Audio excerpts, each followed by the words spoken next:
Money continues to be one of the top reasons that people get divorced, whether it's there or it's not there.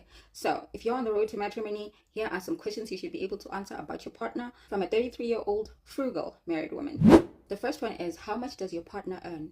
I know that in the beginning of relationships, it's all fun and games, but by the time that you guys are ready to commit, you should be able to share with each other how much you make. And if somebody's uncomfortable sharing that, then you shouldn't be marrying that person. The second question is, how much debt and how much savings does your partner have?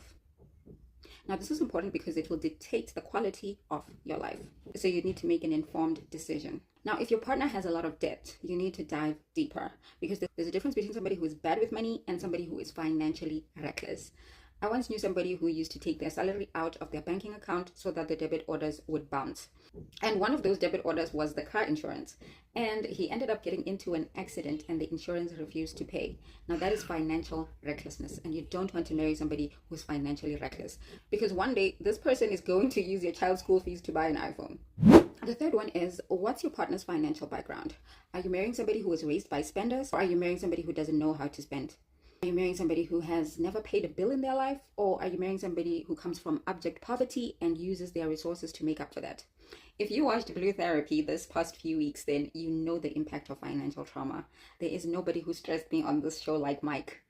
If you haven't watched the show, please go check it out. The way that our parents or our caretakers handled money has a direct impact on how we handle money as adults. So you need to know that, because you need to be prepared for how this person understands money and how they manage money. The fourth one is there anybody who depends on your partner financially? Now you need to know if you're marrying a breadwinner or not. You need to know if you're going to be hated or not.